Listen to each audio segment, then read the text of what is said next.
This episode of the SwitchCast is produced by Jeff Gatchett, our honored Patreon member, and Switch Knight.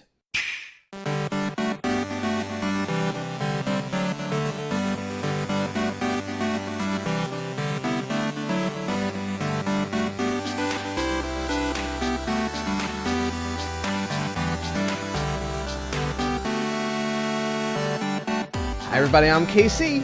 And I'm JV. And this is the SwitchCast, the podcast for the Nintendo Switch ludologist, like JV here.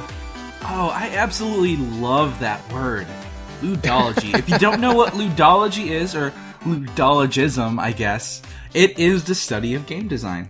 As why one of my personal favorite podcasts. I always remind people it exists. Ludology podcast. It's so good. It is really good. It really is. It's an intellectual look at the design of games, mostly board games, I know, but they talk about video games and just game theory kind of stuff sometimes too. Very fun, very good podcast. Game theory in general is just a fascinating topic, and I feel like it's an area of study that is not explored as often as it should be. I don't think not by a lot of the casual players. I think that even as just a player of games, you learn a lot about gaming and how to appreciate game design just by learning about what goes in it and why they made some decisions. And I kind of see this a lot when I play games and then someone just looks at, let's say, like a card in either a card game or maybe a power in a first-person shooter or something like that, and they instantly kind of go, oh, broken, or oh, this thing's cheap, or something like that. But then, like, when you look at it through the lens of a ludologist, you kind of see why certain things exist and why they might have put in something that on the surface seems cheap or broken or underpowered even. And then you kind of say, oh, I get why they put that in. You know, if you give the designer a little credit, you kind of understand the purpose of stuff. Right, exactly. And a lot of people think that they can just go into game design because they play games and they played a lot of games or they have a long history of gaming. But no, there's a lot more to inherent game design than people really give credit to. You've tried making a game or two. I mean, I know you've actually like designed a few video games, but I mean, like, you've gotten hardcore into like a card game design that you've wanted to make here and there, right? Yeah, absolutely. I actually, whenever I run into an idea or a concept that really inspires me, I actually make the game itself. I write down essentially a rule book. I go on Photoshop, design whatever cards I want, and actually print it out into a physical form.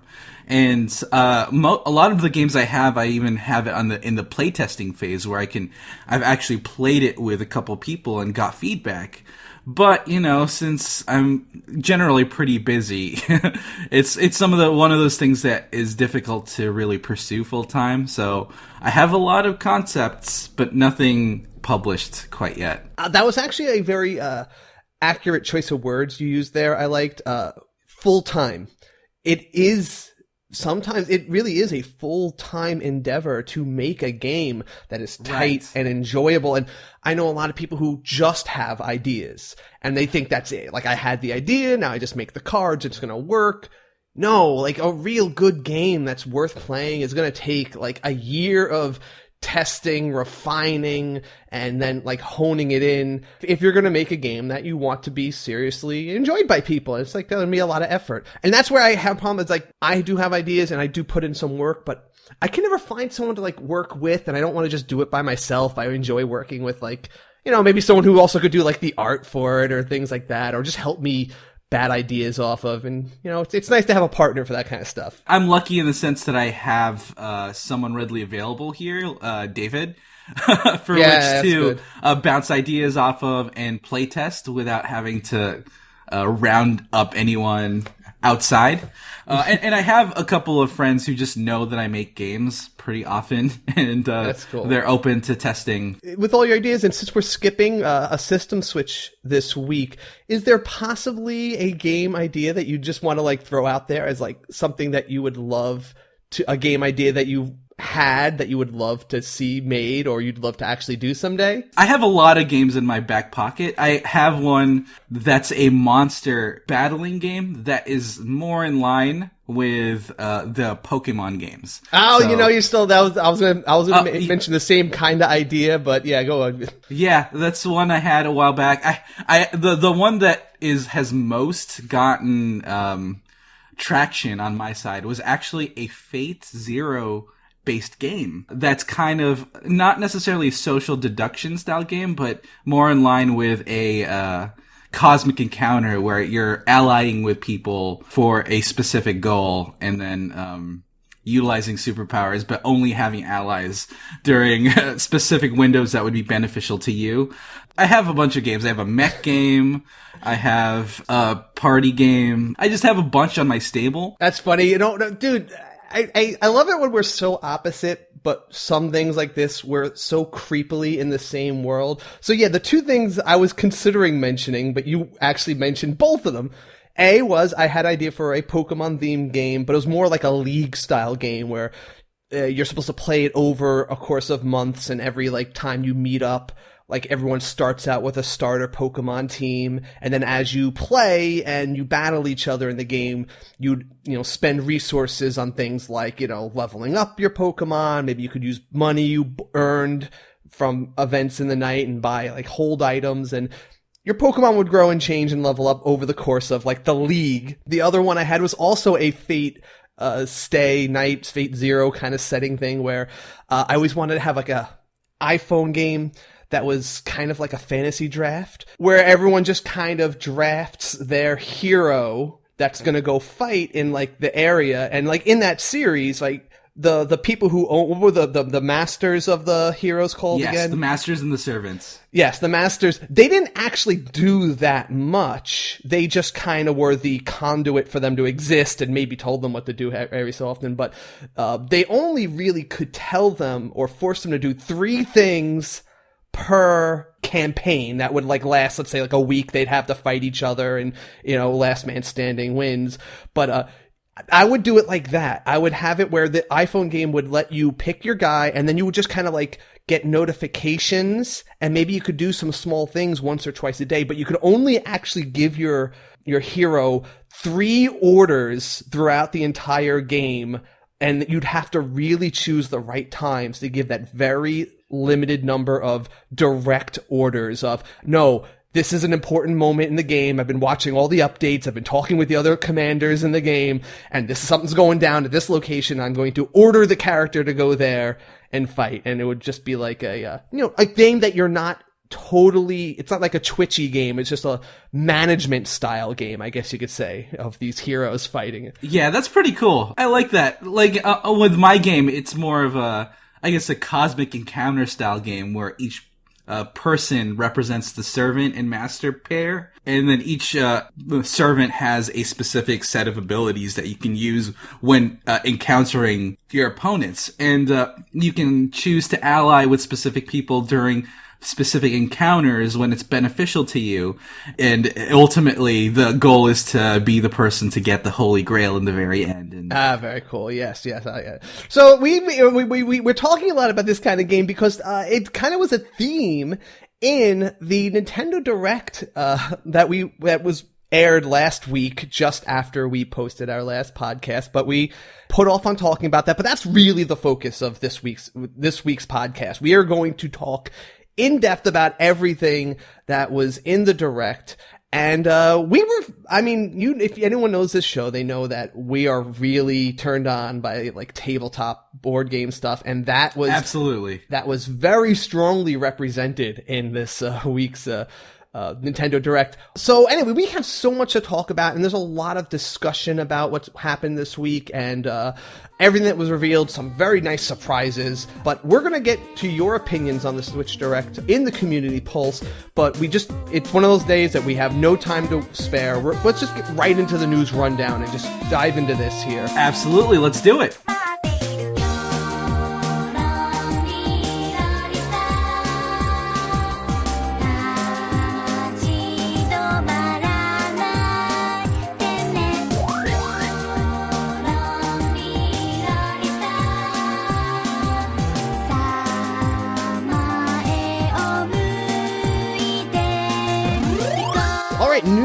rundown. And just before we really start diving into things, I just want to remind everybody that if you like the show and you like what we do, we are always in need of podcast reviews on the Apple App Store or wherever. We love getting them, not just because we like to read them and feel awesome, but they help us get out there and rise up the ranks so more people hear about us. Right, exactly. It's a really great non-monetary way to support the podcast and to spread the community.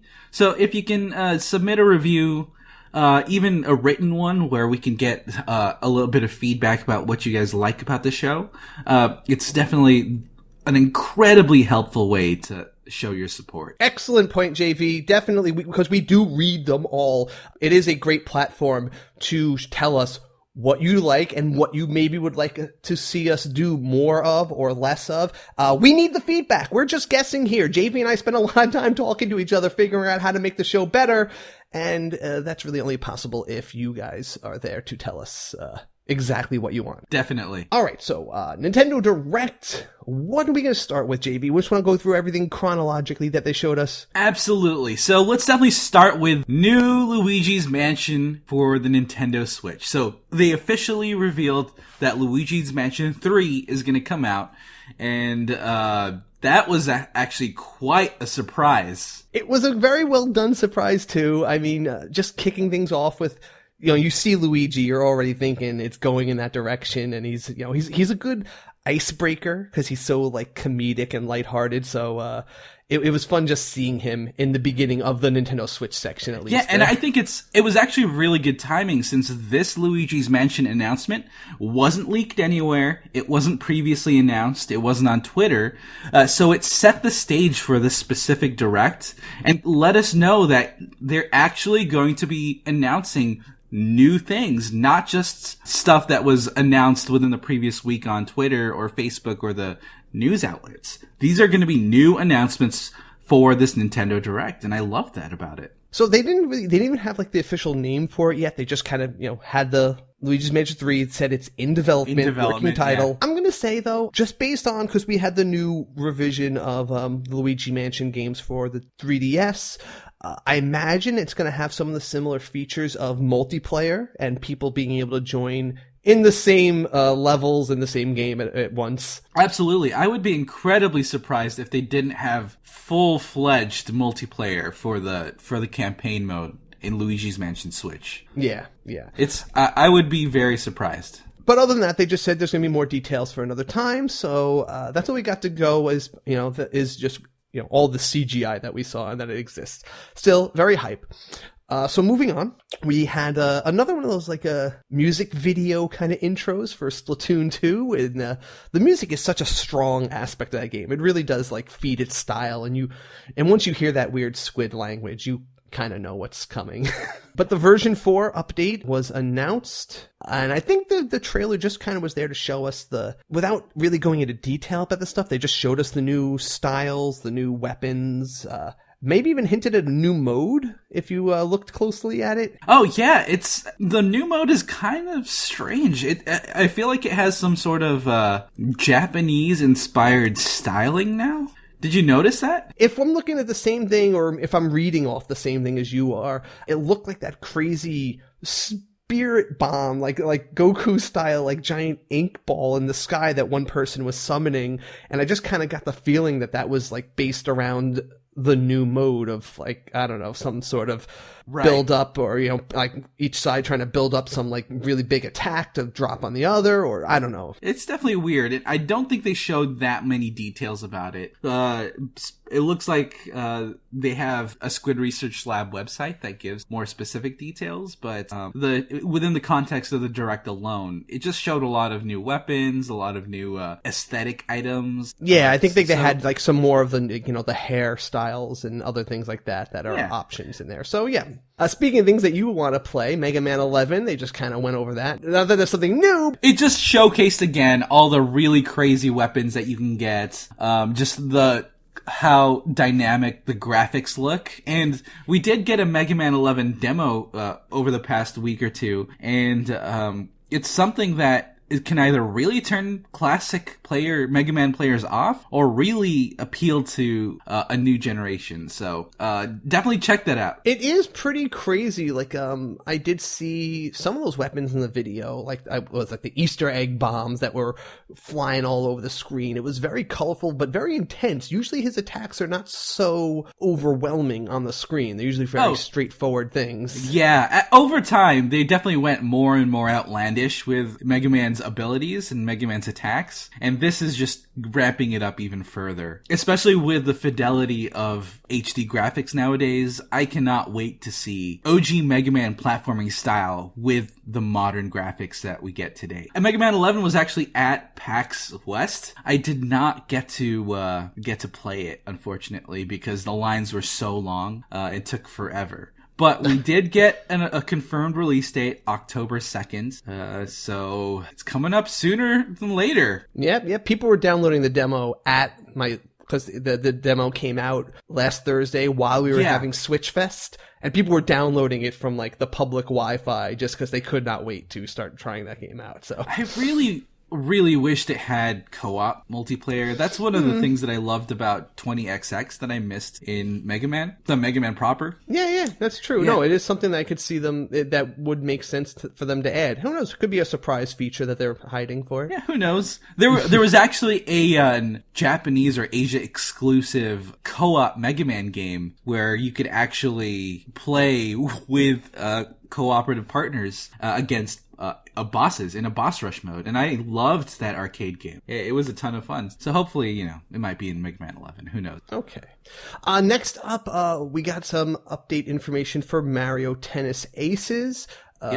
Now, so first off, we got the new characters that people have been waiting to be added to the mix, including we had Birdo, Shy Guy, Koopa Paratroopa, personal favorite of mine, and Petey Piranha. Yep, the first character that does not use a racket. Just uses his leaf hand as a racket instead. Yes. But I think what was more exciting to me, I mean, those are always good and, shaking up the meta, giving people more characters to learn about. I would be curious also if someone who's like played it a lot could maybe write and give me their analysis of how different the characters are who have the same trait. Like, how different is, let's say, the power Wario versus power Bowser, right? They're both power characters, but do they control any different, or are they just almost identical with maybe like very, very slight stat changes? I'd just be curious if anyone could fill me in on that. At the very least, I know I tried out Donkey Kong and Bowser, and they're both in the power class.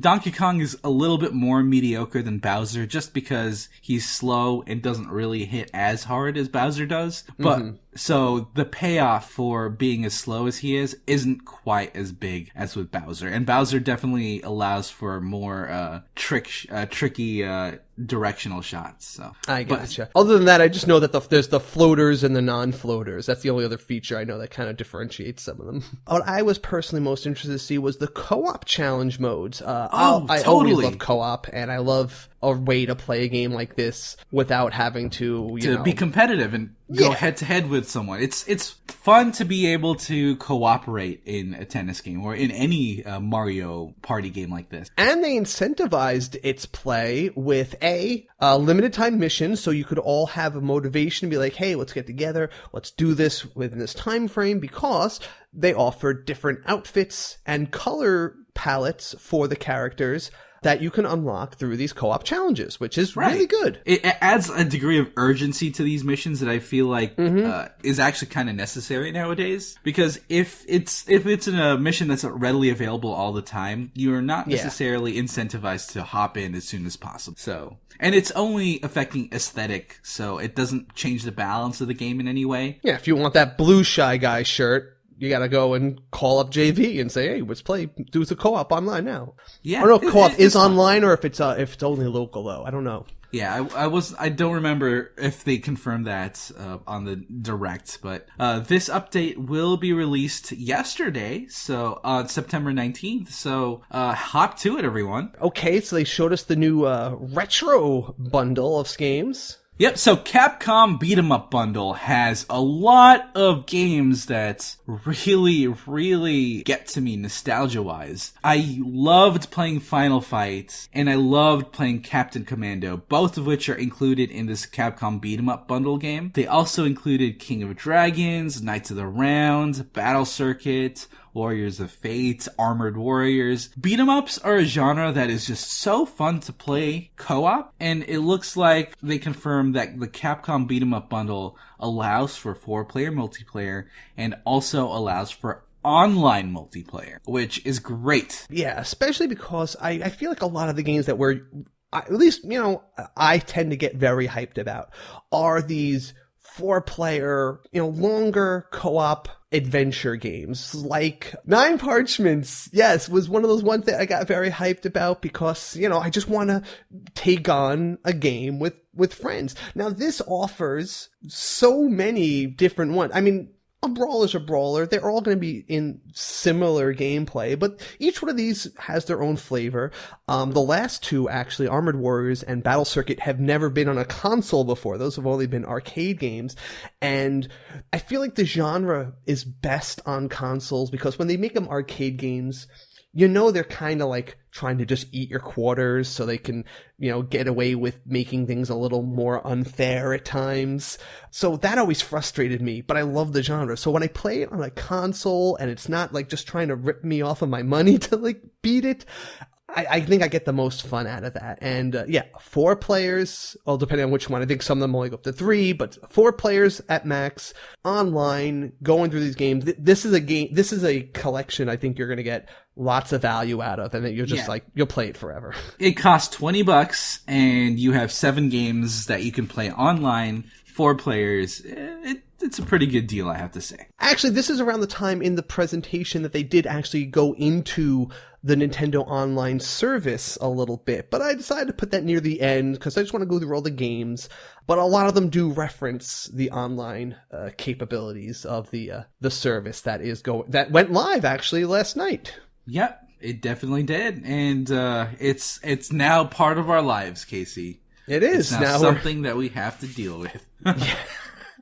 But don't worry, we will talk more about that when we get through the games part of this. We'll top off this conversation there. So it's been an interesting topic. I'll say that so far. Yeah, for sure. Though they also, after that, they showed off a bit of another surprise. It looks like the new Super Mario Bros. U is getting a deluxe version for the Nintendo Switch. That's cool. See, that was a surprise. And I caught myself a little bit with this. I was kind of relieved because I've gotten a little bit of flack for not being over the moon about Mario Odyssey. I thought it was a great game, but it didn't I don't know. I guess I'm just more of a 2D platformer fan than a 3D platformer fan. And when I saw this, I was like, yeah, you know what? That's something I've been wanting to play. I've been wanting to play just classic Mario in his most natural element, the 2D version. And bringing this over here sounds great, especially because it has that multiplayer ability. Like the last one I played was, what was it? The Mario Brothers Wii one? What was that one? A new Super Mario Brothers. It was just this, but on that one. Yeah, so that was the last one I really played seriously. And my wife and I played that together, and we yelled at each other a lot when we knocked each other into pits, but this seems to have some extra modes to make co-op play a little more go smoother, I think. Yeah, so they added 2 new characters. They added Nabbit, who is completely invulnerable to enemy attacks, and Toadette, which transforms into Peachette that lets you float around and hover almost indefinitely. Yeah. So I kind of get the vibe that they're basically easy mode characters. If you don't want to, I guess all you have to worry about with Nabbit is falling into pits, so you're just purely doing the platforming and you're not worrying about monsters killing you. Yeah, I feel like it's likely to be your primary concerns are both the pits and the stage hazard. But you make a really good point about this being somewhat of an easy mode. It also lets you pick characters to speed run the game through, so double purpose, I think.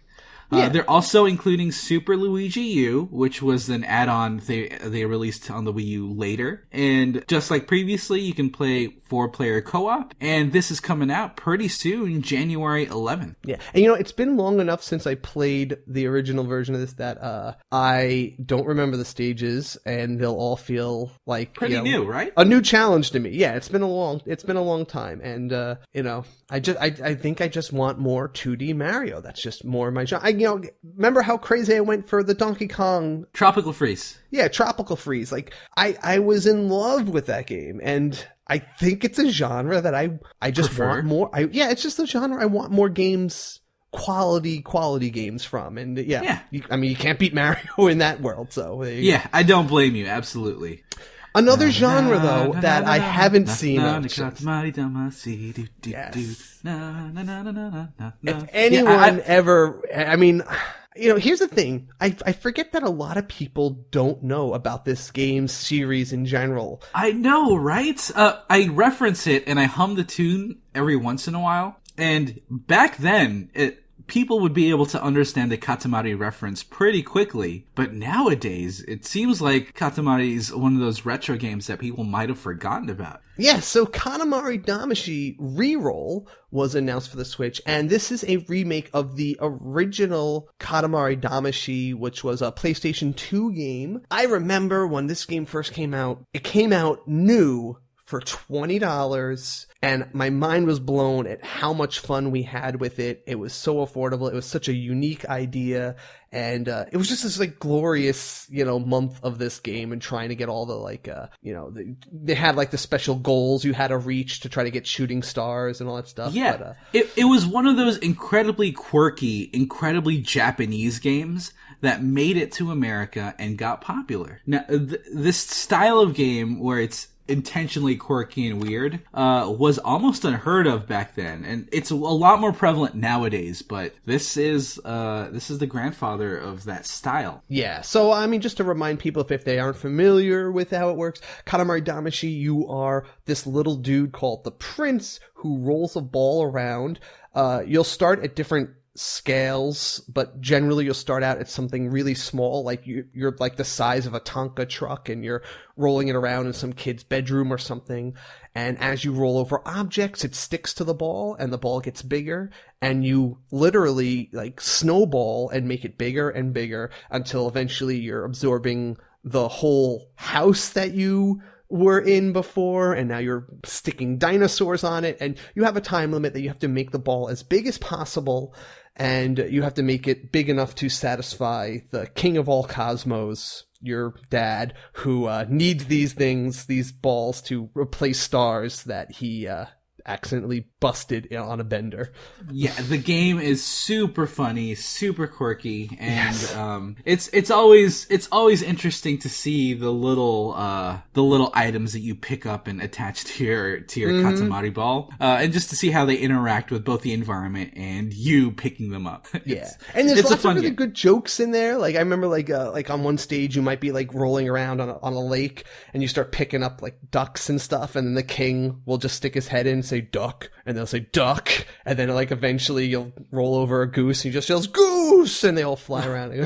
It's just stupid. It's stupid humor, but there's lots of I don't know. It's just very charming the way they deliver. I wouldn't say that it's stupid. I would 100% say that it's quirky. I call it absurd. It's absurd. Yeah, it's definitely absurd humor, but the gameplay, the fundamental gameplay is a ton of fun. It's a spectacle the entire time. It's so much the colors, and it's just a weird 60s vibe he gives you too. Yeah, there's a lot of pastels. There's a lot of vibrant colors and psychedelic imagery. Cosmic rainbow. And there's multiplayer battles too, which is a ton of fun. It's you against an opponent racing to build a bigger Katamari, and you can knock into each other to knock off parts from their balls, and it's fun. I'm glad that this is coming to the Switch. And I feel here's the main thing that made me realize why I'm excited to see this. I felt there was a time where the Katamari games were actually getting too many spin-offs and Like there was an iPhone one, there was a lot of sequels, there was just a lot of them that I kind of like didn't have a time to recharge from, so I didn't play them all. But I feel that now it's kind of died down enough that like I forgot it, I haven't played it, and now I'm recharged and I'm very excited that he's back. Right. I actually experienced the exact same thing. Look, the Katamari Damacy was a surprise hit in America, so they started releasing more and more spin-offs that weren't quite as good or quite as charming. But now that they're doing this re-roll, we're all ready for it. There hasn't been one for a while. It also really works well with the Joy-Cons as a controller style, because back on the PS2 controllers, you had to use the two analog sticks. I thought those worked pretty well, but I think gyro controls would fit this type of game so naturally. Exactly. Yeah. The PS2 controller worked perfectly fine. It did the job in a way that few controllers at the time could have done. But I really do think two Joy-Con is just the most perfect control scheme you could imagine for this series. Right. It's I'm excited for this. It's coming out winter 2018, so very close. I'm 100% going to pick it up, and I can't wait for the soundtrack and to explore that quirky world once again. I am curious to find out how much it costs. I am curious too, because I think it might just be a compilation or a re-release, which I'm totally down for. This is one of the situations, just like New Super Mario Bros. U, where I can look fondly back at it, but I don't remember any of the specific levels. So it's going to be like a brand new experience to me, practically. All right, so next up we got, not a surprise, but they always have to intersperse the news announcements with something that you already heard about and kind of like, build up the tension again. But they touched upon a few more details of Let's Go Pikachu and Eevee. But I did like this little feature they mentioned about how the HMs are going to work in this game. Yeah, so they count as secret techniques now, and it looks like they're somewhat retaining the HM system, but utilizing the convenience of ride Pokemon from Sun and Moon. I feel like once you've done something like ride Pokemon, you can't go back to that. Yeah. You can't go back from that. And to explain to people who might not be familiar, in most Pokemon games, to get around the map, you'd have to teach your Pokemon a certain move to get you through areas. Like, think of it like Metroid and getting like the ball to go through certain places. In Pokemon, let's say you wanted to reach a certain path that was locked off to you early on in the game, you'd eventually learn a move called Cut that would chop down certain trees in your path, and now you can access a whole new part of the map. But the annoying part is that your Pokemon can each only learn 4 moves, and you want to give them moves that are good for battle, and giving them an HM, a hidden machine, was usually not that great in battle, so you just kind of ended up having one Pokemon that was just I'm going to shove all these, stupid moves that I need to get around the map but are useless in battle, and then I just have to drag him along to get me around the map. But in Sun and Moon, they just added basically Pokemon that just appeared when you needed them to get around certain parts of the map and did these moves, and now it looks like your buddy Pokemon, either Pikachu or Eevee, are the ones in this game that just know all these secret techniques in order to open up the world. Which I think is just brilliant. It's a great way to introduce ride Pokemon without it being a direct one-to-one correlation with Sun and Moon. Yeah. It's perfect. I like it. They also had, I guess, to show you how your Pikachu or Eevee are going to be viable in combat, even though they tend to be weaker Pokemon in general. They're each going to have special moves unique to them that no other guys can get. Oh, so yeah, the special moves are actually pretty interesting because they give Pikachu or Eevee access to elemental coverage that they've never had before. Oh, okay. What typings do they got? So it looks like they obviously announced that Pikachu has a Splishy Splash, which is a water move that has a chance to paralyze, and it's obviously surfing Pikachu from the classic days. That's the only one really revealed for Pikachu, other than Pika Papow, which is a special, essentially Z move for Pikachu. Eevee got Bouncy Bubble, Buzzy Buzz, and Sizzly Slide, which does different effects on hit. But what's interesting is that they're water, electric, and fire moves respectively. Oh, so he's got the original evolutions. Yeah. Even though he doesn't become those guys. It incentivizes you to not evolve them, which is cool in its own way. No, that is cool because they're iconic in their unevolved forms, and but you still want them to be competitive at least in the solo mode. You want them to be right. You want them to be viable to play with, right? Even in late game, right? So that's really cool. It's a good way to get around this act of I want them there, but I don't want them to stink in battle. So cool. Yeah. There was this little feature when you pet them in the little petting mode, you can change their hairstyle. So I guess you can have a little bit of customization in how yours looks different than everybody else's, which is, nice little feature. Yeah. And then they also confirmed that bundle, the system with the, we mentioned this last week already. We had the pictures, but it was the Eevee Pikachu themed, Nintendo Switch system. Comes with Pokeball Plus in the game, of course.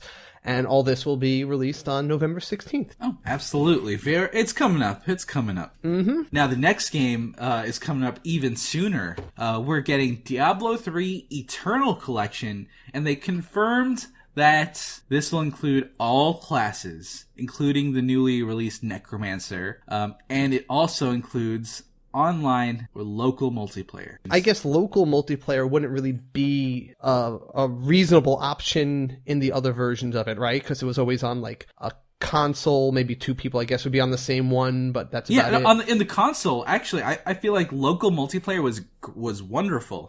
David and I actually played through Diablo 3 locally on the same screen, and it became a Gauntlet Legends style experience, which was a ton of fun. That's cool. But it capped at 2 players locally, wouldn't it? Right. Yeah. I believe it capped at 2 players. They confirmed that there's 4-player local multiplayer, and you can even connect Diablo 3 to other Diablo 3s, so you can play on your own separate Switches. And you can play online. So a lot of different multiplayer permutations that'll accommodate your specific multiplayer needs. Very cool. Yeah, very nice. And of course, the Ganondorf armor that you can have. Yeah, it's transmog armor, so you can transmogrification it onto any armor piece with any class. So you can play as anything you want and just look like Ganondorf regardless. Yeah, very cool. It should be the case. Yes. Looks like we're getting an amiibos functionality. You can use amiibo to summon enemies, and when you beat those enemies, they get specific or random prizes. So that's a cool little way to take advantage of your amiibos. And this is coming out November 2nd. Cool. Next up, we had some Super Mario Party information.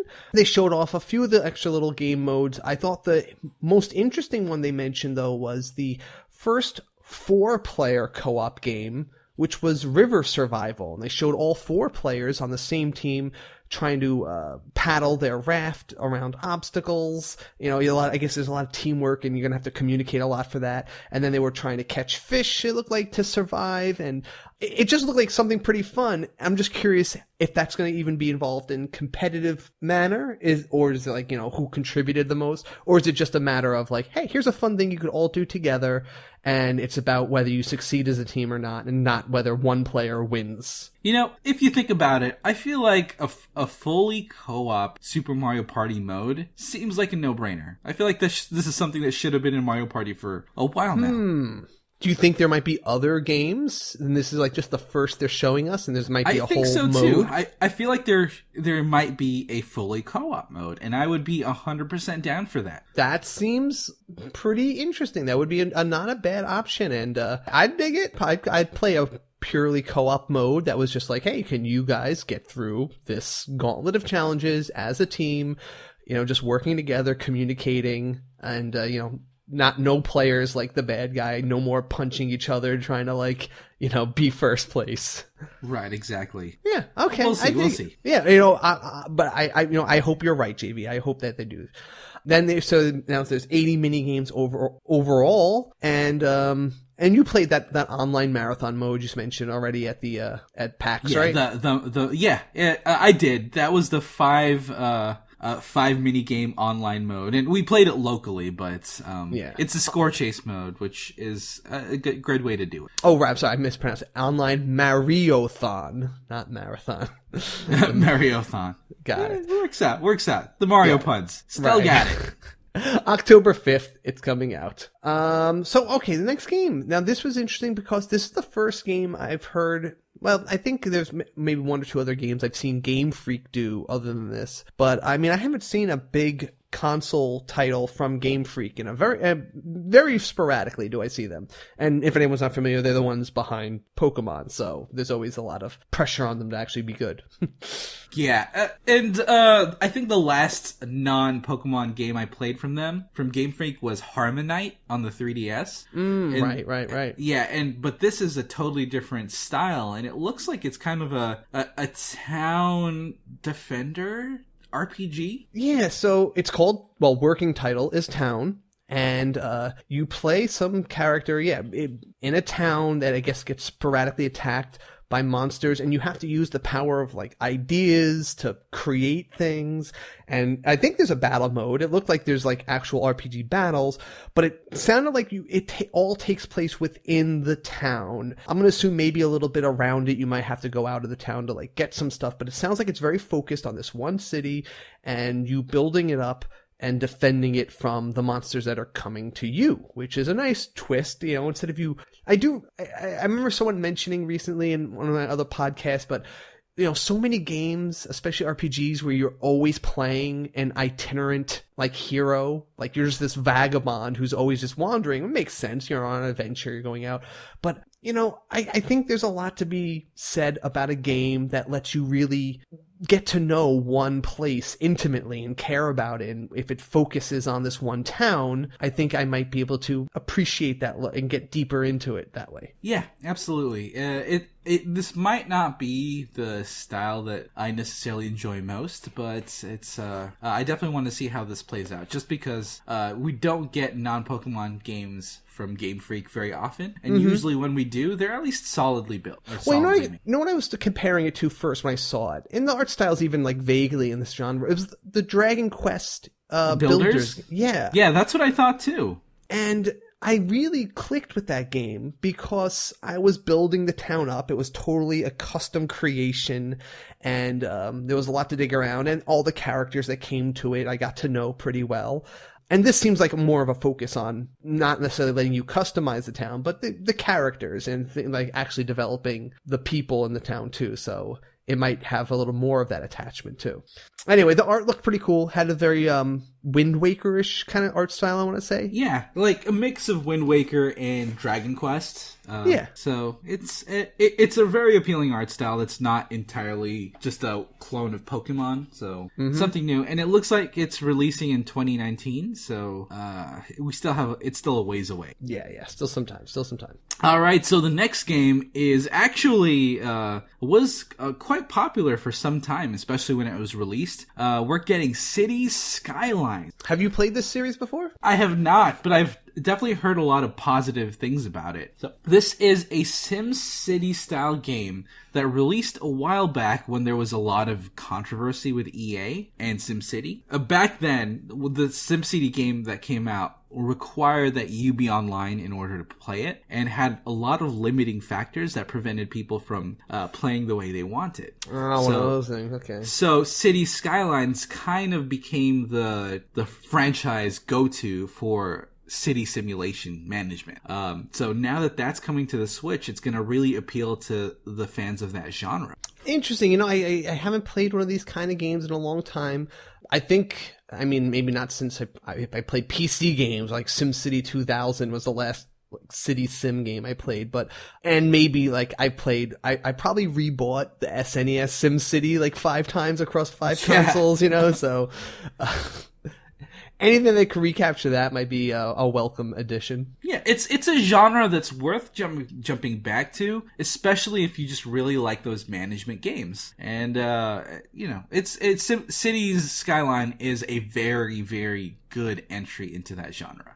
It looks pretty deep. Like you got into like the power grids and all that sort of stuff, and you can look closely and zoom in and see how every one of the people in the city, like what they do, and you can see maybe like where the traffic jams are, or like, you know, really zoom in to see what problems you have to fix in your town. Yeah. So it was really cool that they revealed that the After Dark and Snowfall expansion are included in this, and it is out now. Cool.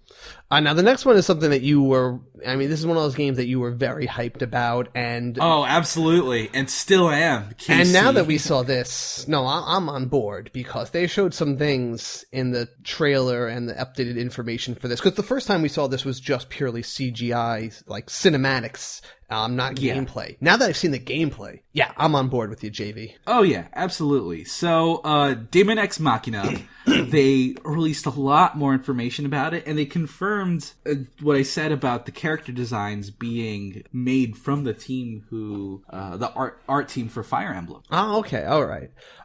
Pretty cool to see. Like, you get the same kind of cell shading style, but definitely it has its own little more rough, not as, I guess, you know, just less fantastic, a little more realistic kind of characters in this way. But it looks like you can also customize your character a bit in this too.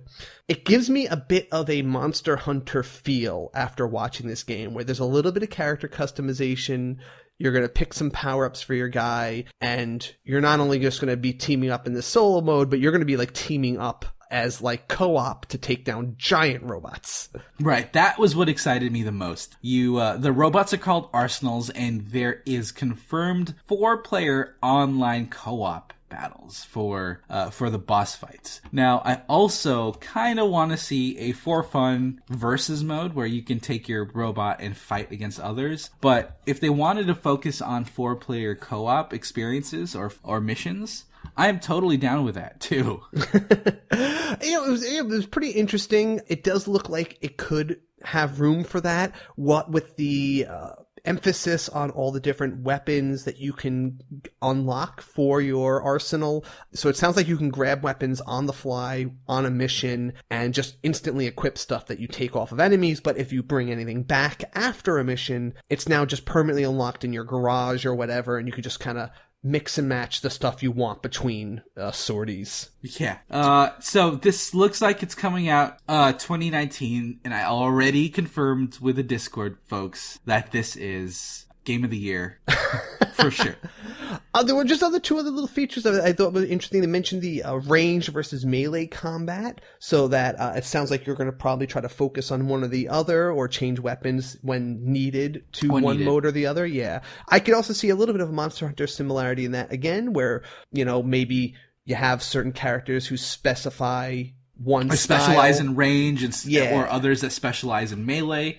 Yeah, I could definitely see that. It's I want to see how in depth the arsenal customization is, just because a lot of the art style and the design of the mechs themselves remind me of Armored Core, and there's quite a lot of customization there, and I kind of want that for this game as well. I also am curious how important that getting out of your mech feature and running around on foot is going to be. I didn't really get a feeling for what usefulness that is. Maybe there'll be missions where you have to get out and maybe like rescue a person or something, or if there's some actual combat element that's important to getting out and, you know, being just a dude on feet. Does your robot just sit there, or does it like automatically fight while you're out of it? Things I'm interested to hear about. Yeah. It's I want to know more information or more details regarding the battle system. That's something that's not quite clear yet, but this is going to be a game to keep an eye on for next year. Very much. And it is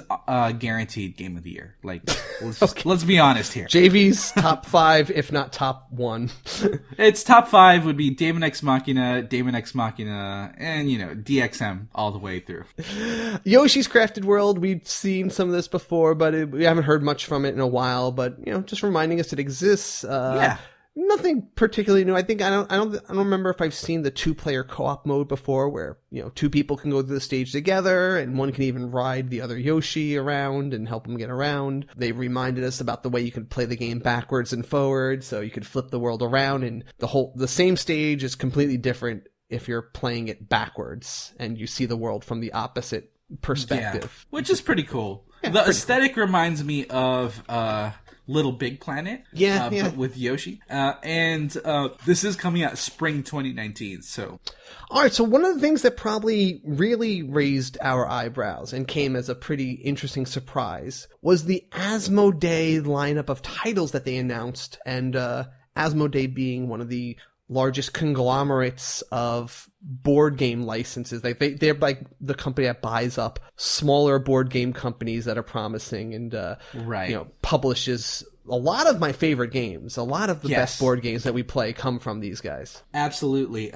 They even bought up Fantasy Flight Games, which used to be its own big thing, but Asmodee's even bigger. And it's great to see all of these tabletop games making it to the Switch, just because the Switch is honestly the best console for this style of gameplay. Yeah, and it's the only thing that could probably challenge, because a lot of these have come out on iPhone and Android before, and they're great on there. But yeah, like you said, this is the only system I think that could actually top that with the bigger screen and, equal touchscreen ability to share it with other people. I think that this is the only thing that could compete with how well they've already been translated to those mobile platforms. Especially with the fact that you can share a Joy-Con to control the same screen. That's a unique experience that's not often replicated on a tablet or your phone. So the ones that they showed off, first off was Carcassonne, which is actually the first tabletop game I ever bought on my iPhone. It's, Carcassonne is just a very classic, it's one of the classic tabletop games. Any tabletop nerd probably has this in his collection, so plus they're also going to have all the DLC expansions, and there were a lot released on the mobile version, so I'm sure there's several of those. Pandemic, one of the best and again co-op board games out there, which is a perfect thematic fit for the Switch. Yeah, honestly, I think Pandemic was one of the first popular purely co-op tabletop games. So it was kind of the vanguard of its genre. I really think Pandemic is a game that you shouldn't miss if you like co-op tabletop. Or tabletop in general. Have you played the new one where you're trying to Pandemic fight off... Legacy? No. There's a variation. It's like Pandemic. It's Rome? like it's set in like Scandinavia, and you're trying to fight off floods, and you're building dikes to fight water from flooding into and sinking, Scandinavia, basically. Huh. That's interesting. I have not heard of that one, but I would be interested in checking that out. I just tried that, but yeah, it's a good system. Anyway, co-op, good stuff, and playing online with your friends, I'm sure. Now, here's one that was a little, I was super excited, but I kind of curbed my enthusiasm when I heard some things that made me not sure if this is going to turn out how I'm expecting. Now, I'm a huge fan of the Lord of the Rings living card game. I have boxes of it. I bought so many expansions to it, and I loved playing it with my friends. I would build decks for them that were made to be synergistic, and it's a cooperative card game where you all take on different challenges, and it's brilliant in the way that it throws lots of unique missions that force you to play in very different ways. It almost feels like a different game depending on what mission you take on, and there's lots. Right.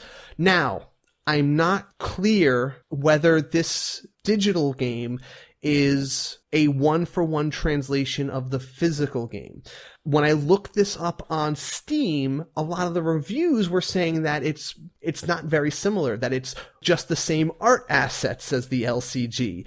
And then I saw some other people say, no, the new digital version still has co-op, but it's still not the same as the LCG. So I'm not 100% sure if I'm going to flip my lid over how cool this is. I was ready to flip my lid over it, but I'm holding back until I see exactly how they've translated the Switch version of my favorite card game.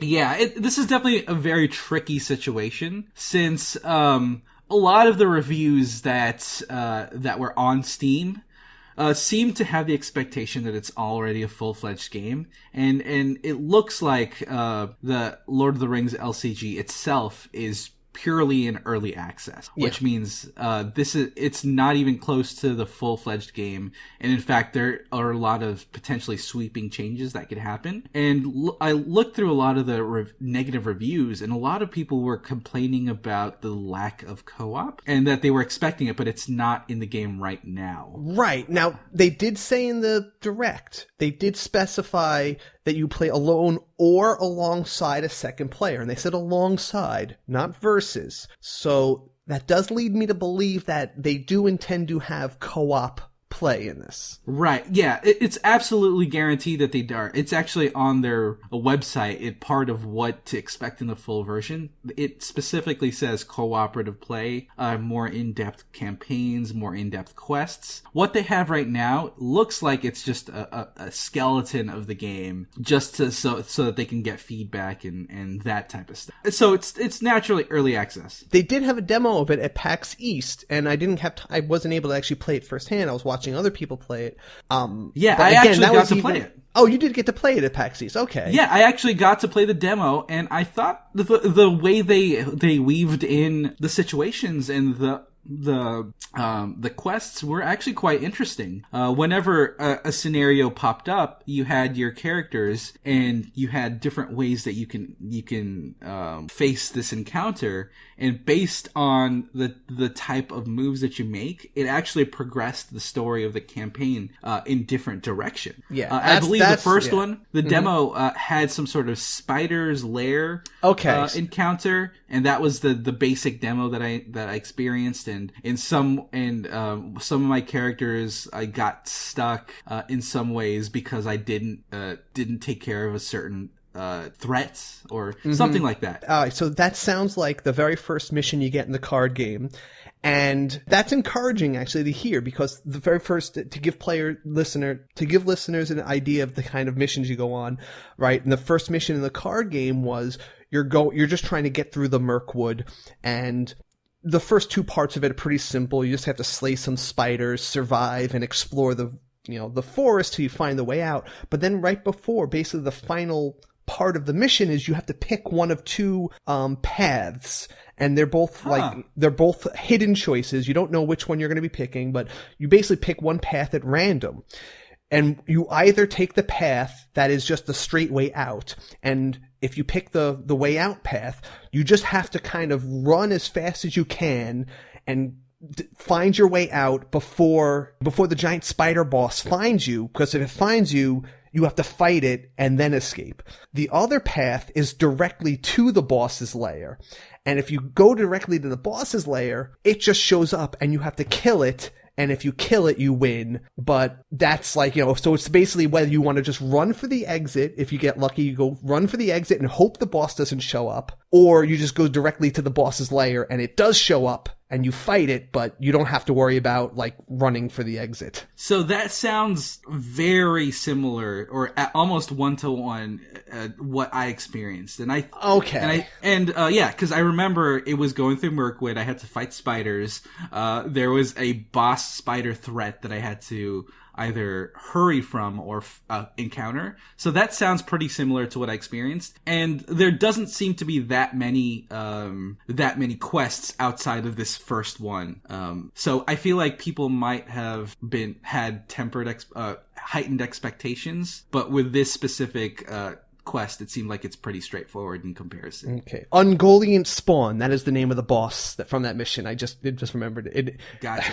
Anyway, and I'll just say, and not talk too long about this game, but it is, like I said, my favorite card game, is that it goes into a lot of the Lord of the Rings lore, and that either isn't expressly addressed in any of the books. Like, they had liberties to kind of expand on things that weren't added in the story before. Like, there's a mission, you're trying to chase down Gollum and get information from him before Mordor catches him and tortures him for the information that they want about where the ring is.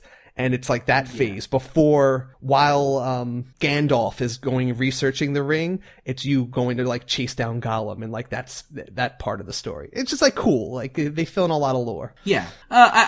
I definitely feel like this has a lot of potential. And this is the trappings of early access. I like early access because you get the flavor of the game early, but I dislike it because it really heightens the expectation that a lot of fans have. Okay, yeah. And I'm guilty. I have very high expectations, and I'm going to curb it. I'm not going to try to judge it based on what I'm expecting. But I am optimistic, and I really do hope that they blow me away. I hope that they blow me away. And even if it's not necessarily a one-to-one edition or a one-to-one representation of the original LCG, purely co-op card games like this are still a genre that's not often explored. And I would like to review or view this game outside of the original LCG context, just to see if it's a good game by itself. Sounds good. Other thing they showed off, the Catan universe. Catan, very popular. And then Munchkin, which I regret to say is popular, but I do dislike greatly. I'm kind of in a pickle when it comes to Munchkin. I despise it, but I have friends who make it. I have friends who Don't tell anyone. That's funny. I have friends that have bought every expansion of it, and I only play it because they like it. They're just so happy when you let them play it. They're smiling. They don't care what's going. They're just playing cards. They're laughing at it. It's a very funny game with the art and the jokes that are on the card. I hate every second of it, and I just play it as a favor. And I remember they owe me one for this. It's true. So Steve Jackson Games is set here in Austin, actually. Oh, okay. And so I have a couple of friends who are in the Munchkin team, and I try not to say bad things about the game, but I don't like it at all. Don't hate me, friends who probably don't listen to this podcast, so I'm good. Next game up, but sorry, let's get out of the board game world for a minute. Well, this is still kind of adjacent. They announced Civilization 6. Which was going to include 4-player local multiplayer, which I think is kind of nuts for Civilization. If you don't know what Civilization is, it is a turn-based civilization simulator game where you essentially go through the many phases of a civilization, from like a basic starting off village to a full-on city and possibly even an empire. You can be friendly, diplomatic with allies around you, or you can be combative and warring. It's one of those style games. And Civilization 6 is coming to the Switch on November 16th. And it's one of those games that can really steal time from you. You can sit down, expect to play it for an hour or two, and then 6 hours later, you don't know where the time went. Now, I am curious. I mentioned that I wasn't sure whether I'd enjoy it as much as if they go in the direction of the short, truncated experience like Civil Revolution was. And then they mentioned that it has 4-player local multi, which does lend itself to probably be a shorter, truncated experience. Right, not that in-depth, like, I'm going to be playing this for at least 100 hours to get one full game played through in. So, I mean, that's probably good. I mean, that's probably really popular, and it's probably a good way to keep people playing it and playing with each other. It's just not necessarily the version that I'm looking to spend with. But I think it's still going to be really awesome for people. Yeah, we're going to have to see. Yeah.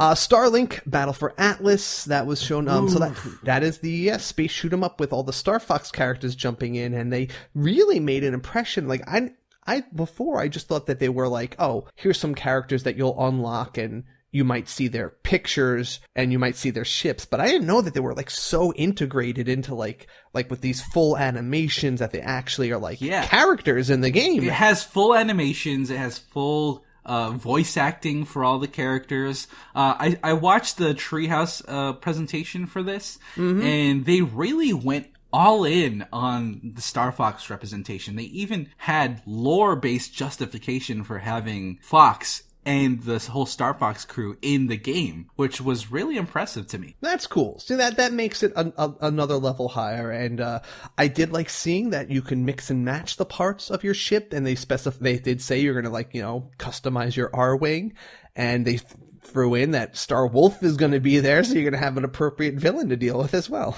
Oh yeah, it's going to be really cool. I'm glad that they're bringing in Wolf. Very cool. And this is coming out on October 16th. The World Ends With You just kind of mentioned that, again, it's a game we already knew about. We've seen a lot of details for. They just want to throw in one more detail. There is a new day, which is basically a remix of one of the maps. Basically, I guess it's like a little side mode to play with, like some extra challenges take on. In case you've already beaten Tui before, you can now play it with a little something extra that maybe you haven't been able to fight before. So, something. October 12th is the date again for that. So they also showed a few additional details about Xenoblade Chronicles 2, Torna the Golden Country. It looks like they suggested that it could be a good starting point for new players, which I find to be fascinating because you don't really have the context of these characters previously. I guess it could work because, since it's chronologically first, I guess you could take it as, like, I'm going to see them here, and then you could see what happens to them in the far-flung future in the main game. So I guess it could work this way too. I mean, it's not a bad angle to throw at it. It's coming out officially tomorrow, September 21st, but us expansion pass owners can get it a week early. So some of you are already playing it and already giving good positive impressions, so it's really nice to hear that it's quality so far. Cool. Then they did a little rundown of the just the general list of games they wanted to show off briefly that are coming in the near future. So this is kind of like our down the pipe section for this week. So we have Warframe for November 20th. Just Dance 2019 is coming out October 23rd. FIFA 19 coming September 28th. Team Sonic Racing looks pretty fun. That's coming in the winter, so not too far. NBA 2K19 is out now. NBA 2K Playground 2 is coming this fall, but they have not had a good track record of their Switch releases, so... Yeah, we'll see. Maybe by the sequel they fixed everything. Hopefully. Lego DC Supervillains coming out October 16th. And then we got another bunch of, some of these were surprising. Some of them we got leaked last week, but I think this is overall another nice peek in the Direct, I'd say. Oh, absolutely. And just to preface this is the Square Enix section. Mm-hmm. And considering how popular Octopath Traveler got on the Switch, I feel like Square Enix was like, okay, you know what? Let's go all in on this. Basically, And they did. They started with Crystal Chronicles Remastered Edition. They confirmed that there's online multiplayer and there's new areas in dungeons to explore. So this is exciting news for everyone. Yep. And not that I even remember what the dungeons were like before, but just knowing that, all right, they've expanded on the dungeons they've been to. So there's some things they added. They didn't just 100% rehash the old game. They added some stuff to it. And online multiplayer is pivotal. I already got messages from several of the people I played it with originally who were just like, hey, we're playing this, right? And I'm like, yeah, no, we're all doing this again. We're doing this again. Yep. Oh, yeah. Anyway, it's coming out 2019. We don't know when, but this is going to be a big deal. I can already see it. It's going to be probably Game of the Year 2, below Demon X Chronicles, Demon X Machina. Yep. Another thing, and the other game we mentioned last week, but they again spilled the beans a little early because the Direct got delayed. But Final Fantasy 15 Pocket Edition HD is out right now at an introductory price, though that might not have lasted by the time you're hearing this. But anyway, that's out already, so enjoy. I think it's worth it. Pick it up. It's just a ton of fun and adorable, but it's still pretty much the full 15 experience. Yes. But yeah, World of Final Fantasy Maxima. World of Final Fantasy, in my opinion, is the new Kingdom Hearts. I felt when I played this on Vita, it has all that same kind of charm and more of the light-hearted kind of theme as the original Kingdom Hearts games, and a little bit of that whole anthology feel of all the characters from all the different Final Fantasies jumping in, and some original worlds as well. But I don't know, I really did fall in love with it, and I'm glad to see that they didn't forget this title. Oh yeah, this is a game that I think really needed to be on a portable console, and now that it's on the Switch, we can have it here. And they just mentioned one other little feature that was added to this version, the avatar change, which is when you can, have your character transform into some other popular Final Fantasy characters like Yuna or I'm sure Cloud and all those things like that. So, I'm excited to see that. It's coming out on November 6th. Mm-hmm. Chocobo's Mystery Dungeon, everybody, coming out winter. It's, one of those roguelike dungeon explorer type games. The Chocobo Mystery Dungeons, also lighthearted, pretty fun. Never really played through them, but they're, they're cute. They're like more aimed at a younger audience, I'd say. Yeah, definitely. But it's still a dungeon crawler, so if you like Chocobos and you like dungeon crawling, go for it. Yeah. Now, they also revealed that they're releasing Final Fantasy XII, the Zodiac Age, in 2019. They even have a speed mode that lets you speed through the animations and the whole game, essentially. Yeah. The combat system in 12 was really interesting because it was one of the first ones that did not just like a real-time battle mode, like it was just battles happened organically as you're, walking around like monsters. It wasn't like you switched to a battle mode. It was just the monsters were on the world map and you fought them. It was a similar system actually to Final Fantasy XI, the online one. It was just a faster version of that. So it was almost like playing an MMO, the way the combat happened, except you created the AI for your allies so that they would do things that you wanted to in certain situations without having to give everybody orders. It's definitely a Final Fantasy that's not as commonly talked about, but it's still a very solid entry. Anything in the Evilus world. I just love the Evilus setting for several of these games. It's a classic fantasy setting with a few technological upgrades.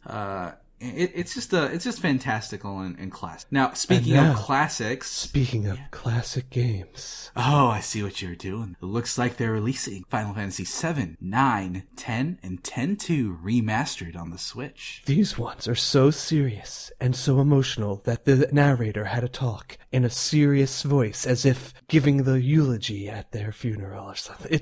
It was just so weird. Like, it was like, these games, you can't talk about them because it's, it's Final Fantasy 7. It has to be like treated with somber grace and respect. It has to be fully respected. And I also really liked that they skipped Final Fantasy 8. Because apparently that one doesn't deserve respect. It's funny. I kind of liked 8, even though... I did like 8. I did. I'm not going to lie. I guess I didn't like the ending. I guess 8 just didn't have a villain of, like, note. I liked the villain kind. I liked Edna. Mm-hmm. And then I thought Ultimacia was fairly interesting. I thought she was nothing. Well, I thought, like, the fact that she was a thing... After the second disc was interesting, but they didn't. Yeah, I was gonna say they didn't go anywhere with her. It was the usual, like the thing people say is like most Final Fantasies end with alien space god.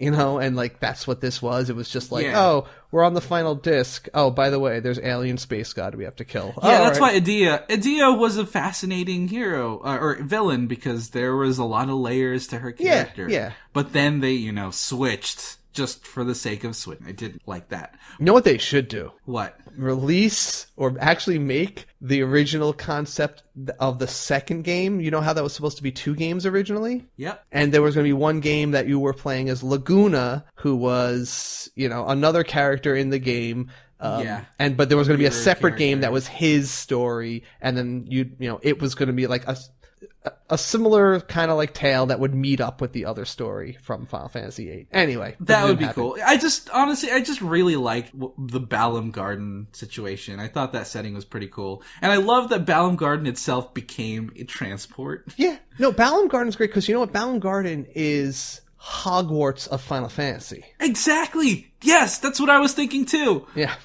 Yeah, that was super cool. And then once it got a bit more ridiculous in this, the storyline kind of just felt... It's funny, we're talking more about the game that isn't announced than the games that did come out. But yeah. It's true. But the fact that 7, 9, 10, and 10-2 are coming out in the future, we'll have plenty of opportunities to talk about.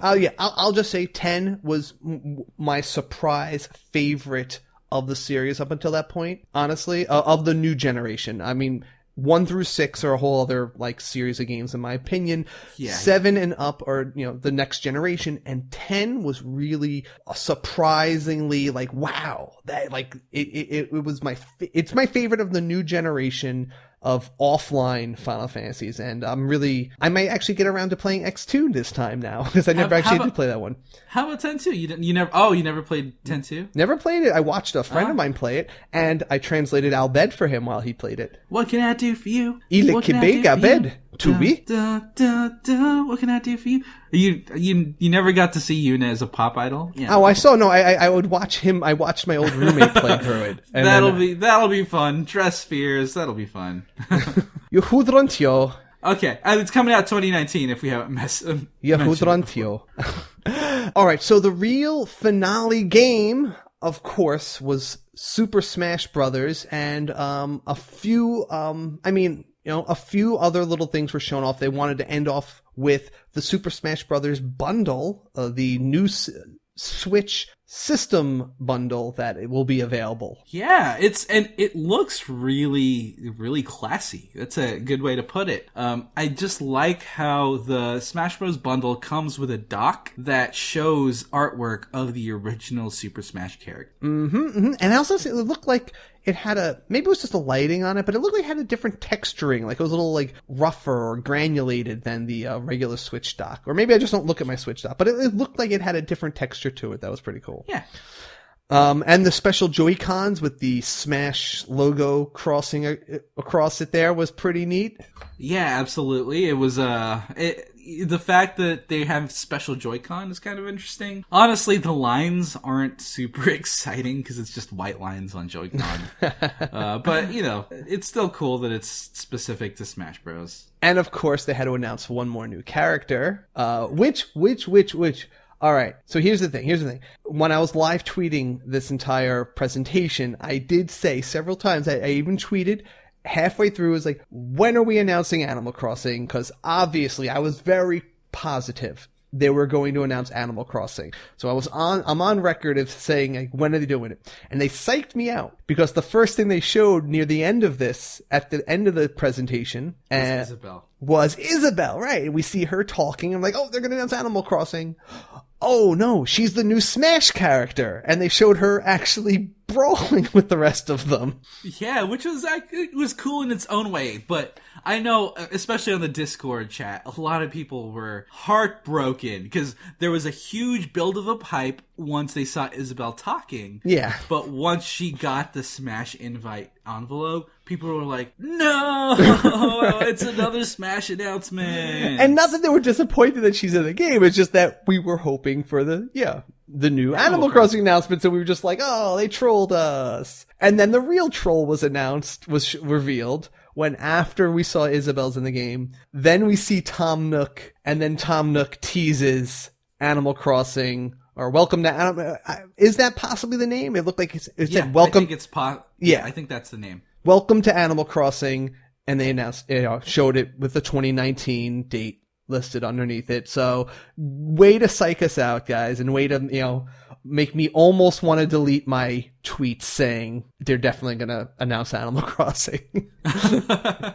Yeah, that was a roller coaster of emotions for a lot of us, and especially evidence with this and the King K. Rool announcement on E3. Nintendo knows how to troll its audience a little bit. Yeah.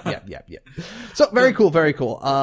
Now, we're going to go back to when they announced a few more details regarding the Nintendo Switch Online service, which is now officially online, and we all have to pay for, and that's so they didn't announce everything, but they did want to go through 5 features of it, and some of this is a little rehashing, but we might as well run down everything that they wanted to remind us about this. So they confirmed online play, which is obviously the very, very basic feature that should come with this. Also, they announced the NES games that would come with your subscription. Right. Now, see, this is the thing that I feel like a lot of people are talking about. This is the first thing that I think everyone who's gotten the online service dove into, because this is the newest feature. This is the first real, added benefit, even though like it's one day old and everyone's like kind of judging it based on just these titles. But I actually posted on the Facebook group my 1-sentence review of how important some of these are and which ones I don't care about.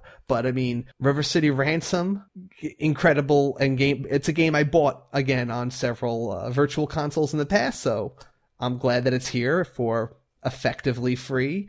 And of course, Super Mario Bros. 3 is worth buying also. And the others are games that some people are going to love and some people aren't going to play. But you know what? If even one or two of them are stuff that you tinker around with for a few hours per week, it's worth it. Yeah, I definitely can see why people might be a bit hesitant about it, but I think it's good value at least. I think it's just that some games are more timeless than others. They just hold up on their own for anybody. And some only really work if you have a little bit of that nostalgia. Like Excite Bike isn't, honestly, in my opinion, it's not a great game, but it is fun to play with. And it's, if you grew up playing Excite Bike, you know, it'll have that nostalgia trip and it's fun. Even though I don't think it's like the best game. It's, you know, Ice Climbers though, totally my bag. I love Ice Climbers. That is like just a old school favorite of mine that I played so much of when I first got my NES. Yeah, and honestly, we already have a lot of people hopping on Discord to play multiplayer with each other. So I feel like that online multiplayer of the NES is really the selling point. That adds so much more to those games, yeah. Yeah, that's not something that you can get from, let's say, the NES Classic. Right. This is a very unique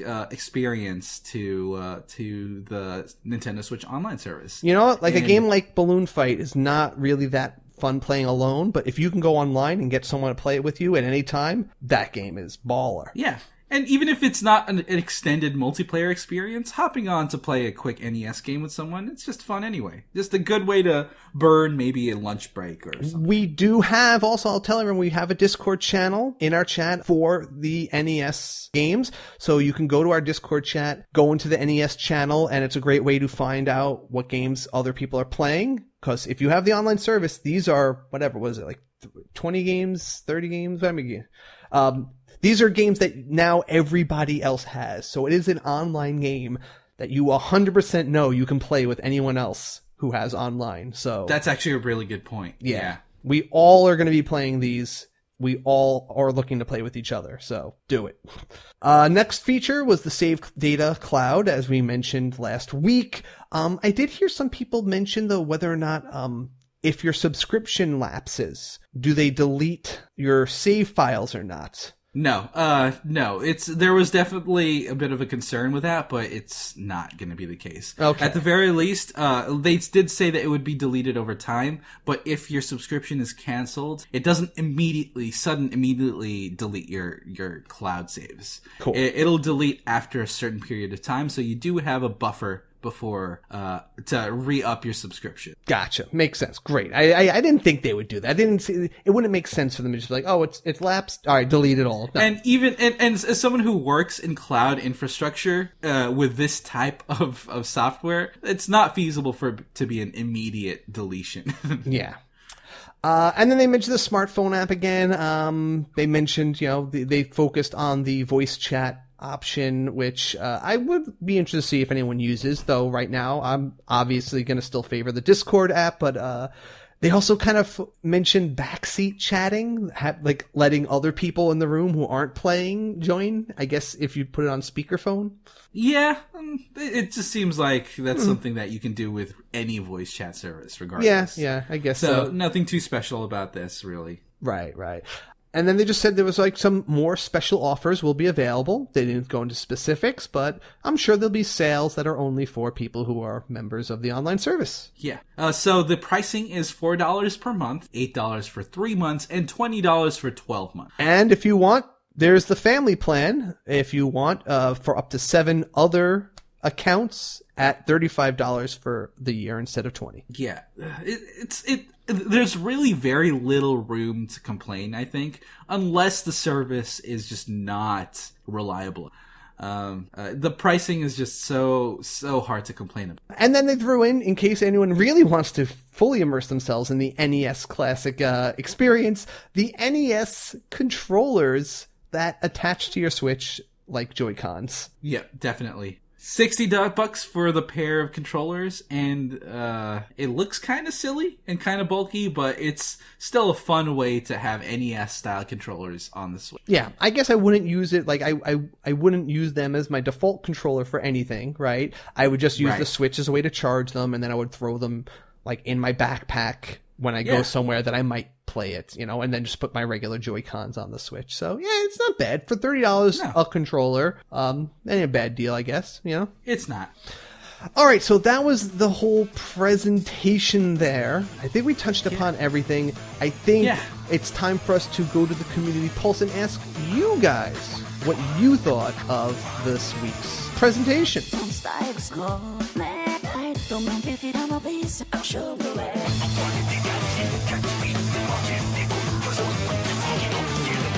All right, Community Pulse.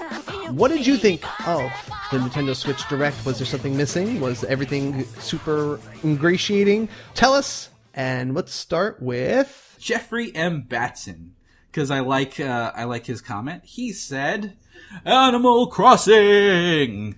That was all I needed for it to be a successful Direct. Although the fake out of Isabelle being a Smash character was a roller coaster of what the heck and are you kidding me? It got me excited for this coming year."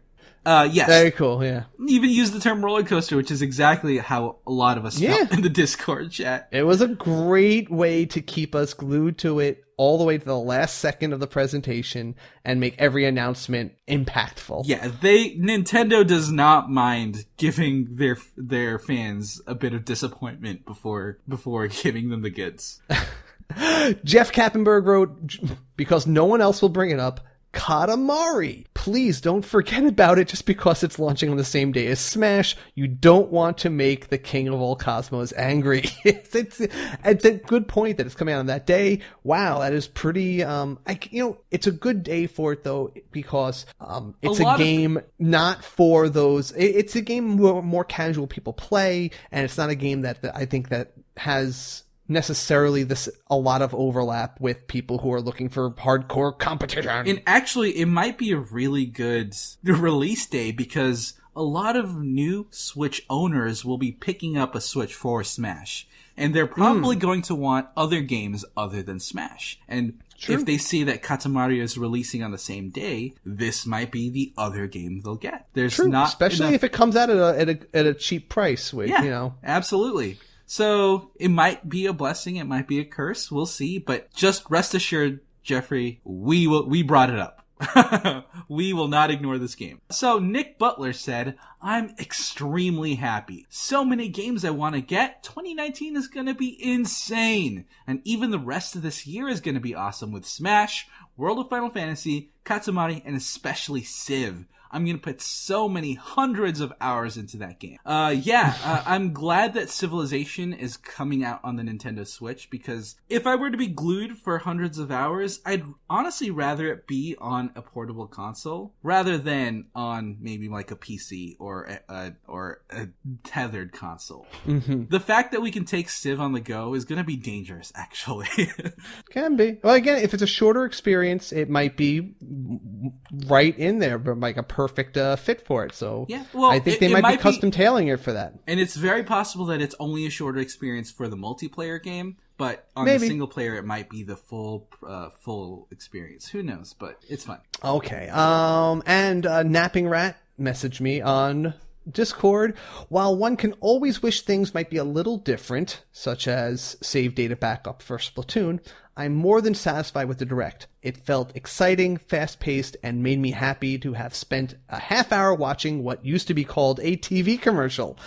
There are more games that I'd love to play than money currently in my pocket, so I'm going to be set for a while. Yeah.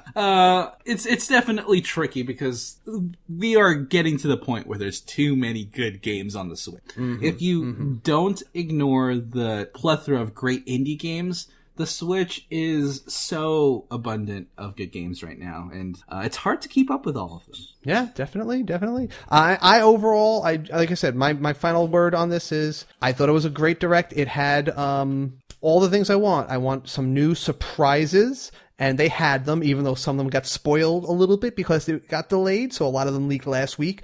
But honestly, I don't think that really detracts from the fact that lots of things that I didn't expect to come to Switch came to Switch.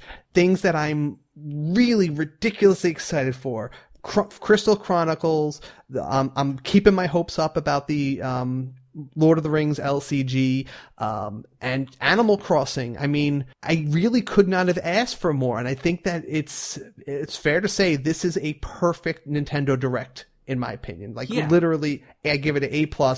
If I could ask for anything more, I would have liked to see a few more reveals about the online service that we didn't know already. Yeah, right. And it may be Metroid Prime details or Fire Emblem details, but I also feel like those games are going to get their own dedicated direct in the future. So that's not even a necessarily disappointing element for me. Now, before we close out Community Pulse, I definitely want to give a shout out to Joseph Ramirez and Ray Selway for bringing up Game of the Year next year, Daemon X Machina, and especially Ray Selway for even bringing up Robotech. Mad props. Just wanted to throw it up. Anyway, yeah, so that's our episode for this week, guys. We don't got time for the System Switch, but why bother? They gave us everything that I asked for already. Why ask for anything else right now? Right. I'm so satisfied. I am. I really am. I'm so excited for the next few months, and I don't know. I got nothing else to say. What else do you have to say, JV? I feel like there's still a little bit more in store this year than that we don't know about quite yet. But 2018 looks like it's going out with a bang. Right. We were a bit concerned about it having a dry spell, but no, it's not going to be. Yep. We're going to be fine. Yeah, and and it's third parties. A lot of it was third parties. It wasn't all Nintendo's shoulders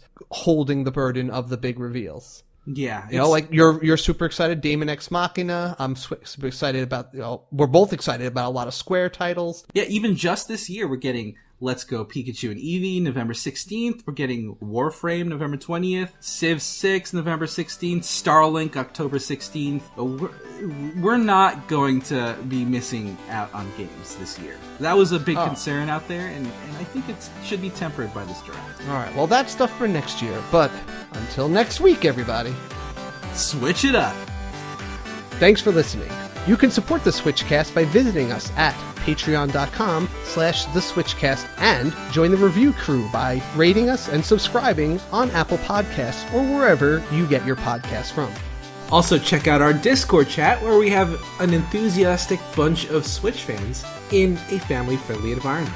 Also, join our Facebook group for daily discussion and quite a bit of activity towards the Switch itself. You can also contact us directly via email at kc@theswitchcast.com and jv@theswitchcast.com.